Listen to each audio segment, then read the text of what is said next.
محرم الحرام کی نسبت سے اس ماہ مبارکہ کے حقائق اور اس مہینے سے متعلق جو بے سند بے دلیل باتیں صدیوں کے پروپیگنڈے سے ہمارے اندر مشہور ہو چکی ہیں، ان کے حوالے سے گزشتہ چند نشستوں میں آپ حضرات کے سامنے بات کر رہی تھی۔ انہی پروپیگنڈوں میں آج کی نشست میں اس بات کو ختم کریں گے۔ ایک پروپیگنڈا حضرت یزید بن معاویہ رضی اللہ تعالیٰ عنہ کے بارے میں کیا جاتا ہے۔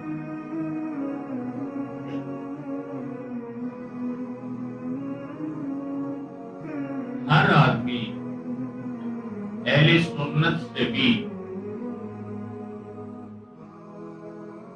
یزید کو برا بھلا کہتا ہے، یزید کو گالیاں دی جاتی ہیں، یزید کو زانی اور شرابی کہا جاتا ہے۔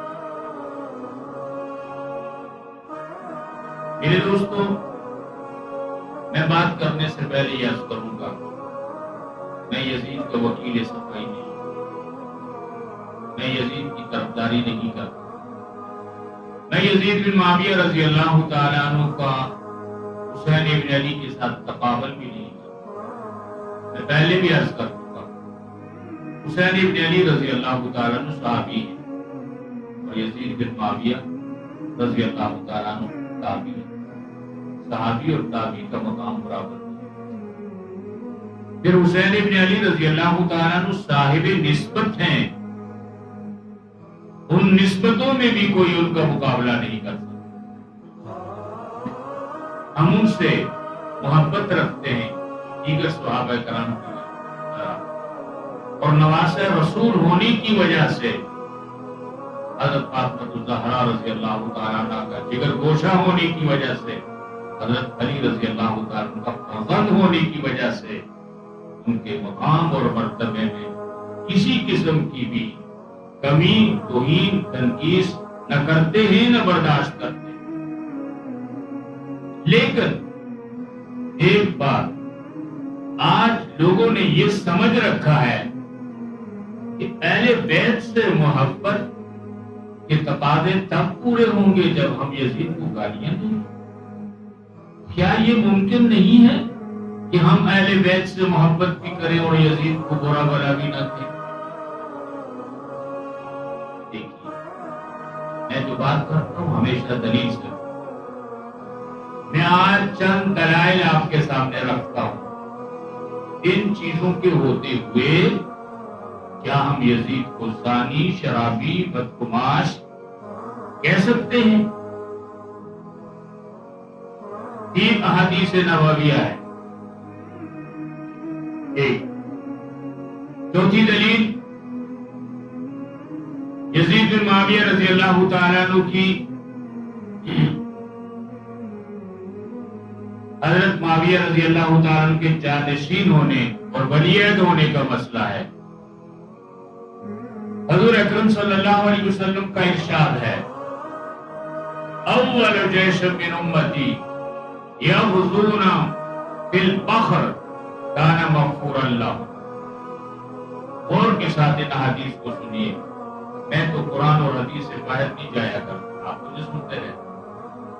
اور لوگ ہیں، راوی کہتا ہے، راوی کہتا ہے، بھلی کون سا بدبخت راوی کہتا ہے؟ اس طرح بہت سے لوگ کہتے ہیں بزرگ کہتے ہیں، یہ کوئی دلیل نہیں ہے۔ بزرگ کہتے ہیں، بزرگ کون ہے؟ راوی کہتا ہے، راوی کون ہے؟ ہم تو کہتے ہیں اللہ کہتا ہے اور اللہ کے پیغمبر کہتے ہیں۔ میرے دوستو، صحابہ کرام تاریخ کے لوگ نہیں ہیں، آپ ان کو ہسٹری میں مت تلاش کریں، تاریخ کے میزان پہ ان کو تولنے کی کوشش نہ کریں۔ صحابہ کرام تو قرآن کے لوگ ہیں، ان کا تذکرہ تو قرآن میں ملتا ہے۔ تاریخ جھوٹی بھی ہو سکتی ہے، تاریخ غلط بھی ہو سکتی ہے، قرآن جھوٹا نہیں ہو سکتا، قرآن غلط نہیں ہو سکتا۔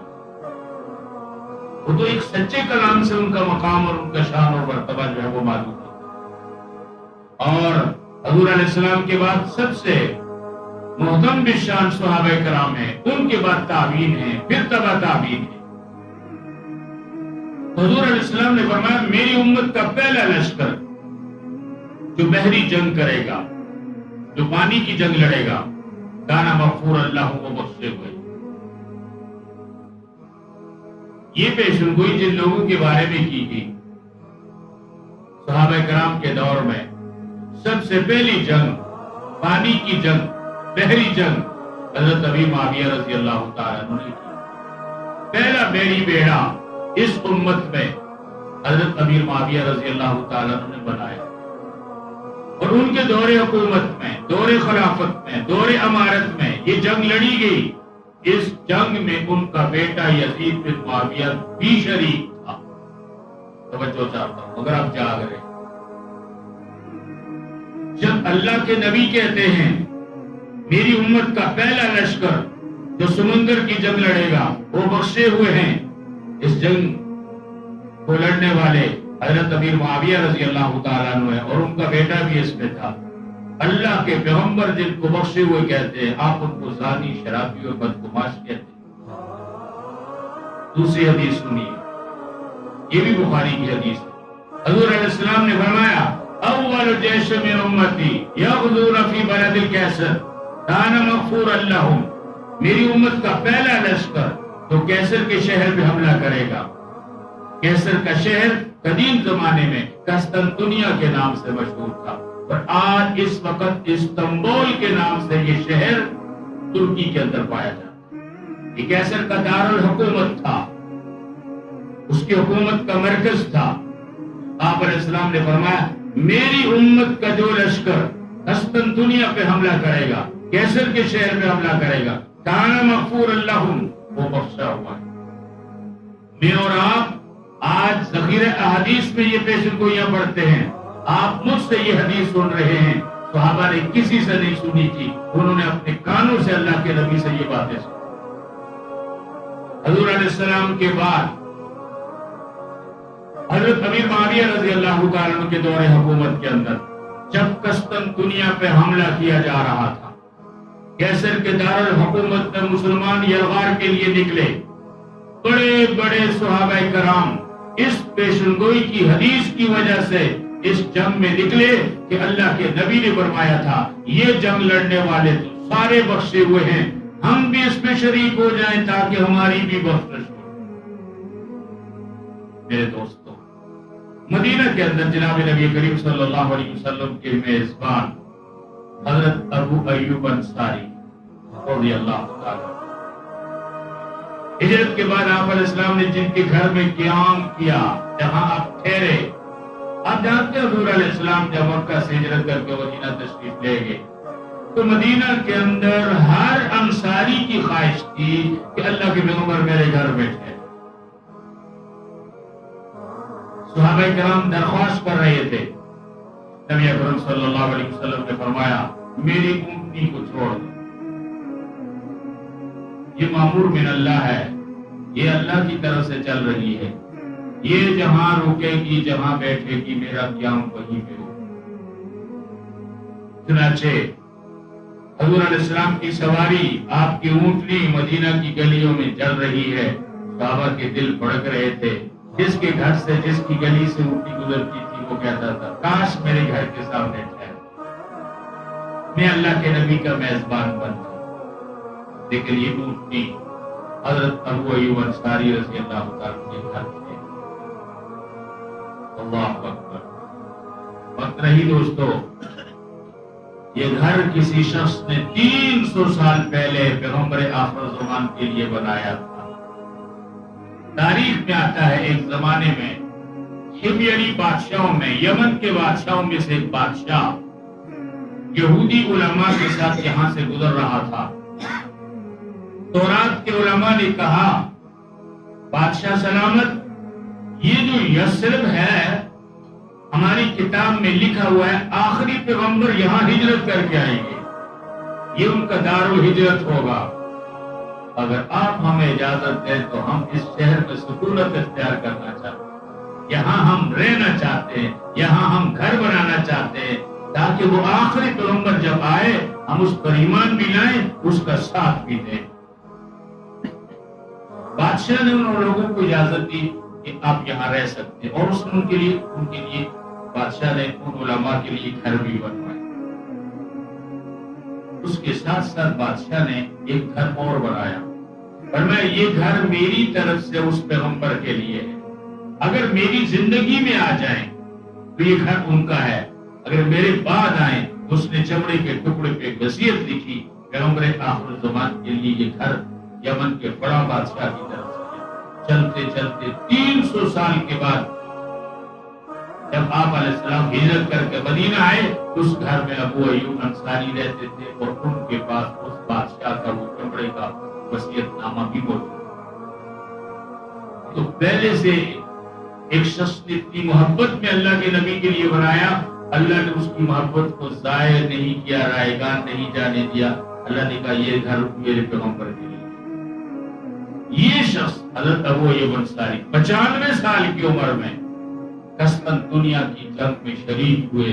لوگوں نے کہا بابا جی آپ کہاں جائیں، آپ کیا لڑیں گے بڑھاپے میں؟ کہا میں کچھ نہیں لڑوں گا، میں نے اللہ کے نبی سے سنا ہے جو اس جنگ میں شریک ہوگا وہ بخشا ہوگا۔ میں تو بخشش چاہتا ہوں، مغفرت چاہتا ہوں، اس لیے میں شریک ہو رہا ہوں۔ حضرت عبداللہ ابن عمر بھی اس میں تھے، حضرت حسین ابن علی بھی اس جنگ میں شریک تھے، اور حضرت حسن ابن علی بھی اس جنگ میں شریک تھے۔ آپ جانتے ہیں کہ اس لشکر کی کمان کون کر رہا تھا؟ یزید بن معاویہ رضی اللہ عنہ، وہی یزید جس کو آپ گالیاں دیتے ہیں۔ آج کوئی یزید کا نام اپنے بچے کا نہیں رکھتا۔ اس لشکر کی کمان کر رہے تھے۔ کیا میرے پیغمبر ایک لشکر کے بارے میں یہ بشارت سنائیں کہ وہ بخشے ہوئے ہیں؟ تو آپ یہ حدیث سن کر بھی پھر اس کو گالیاں دیں گے تو کل کس منہ سے پیغمبر کے سامنے آپ سوچئے نا۔ مجھے نہیں پتا آپ کس دلیل پہ یزید کو برا بنا کہتے، لیکن میں کہتا ہوں کہ ان حدیث کے بعد یزید کو برا بھلا کہنے کی کوئی گنجائش نہیں۔ تیسری حدیث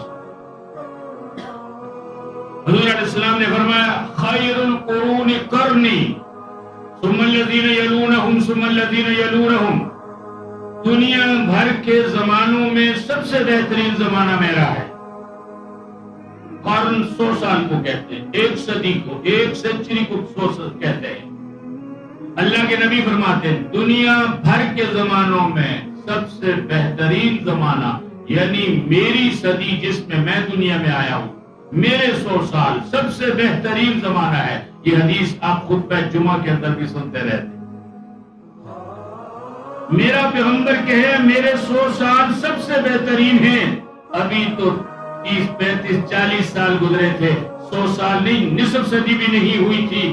کیا آپ کا ایمان اس کی اجازت دیتا ہے کہ اس حدیث کو سن کے آپ کہیں کہ اس صدی میں بھی مسلمانوں کا کوئی بادشاہ زانی، شرابی اور بدگماش ہو گیا؟ اللہ کے نبی کہتے ہیں میرا زمانہ بہترین زمانہ ہے۔ اس 100 سال میں بھی اگر زناکار، بدگماش ہمارا امیر المومنین بن گیا تو پھر تو دنیا کو ہم 100 سال بھی نہیں دکھا سکتے اسلام کے۔ اس حدیث کو بھی سامنے رکھ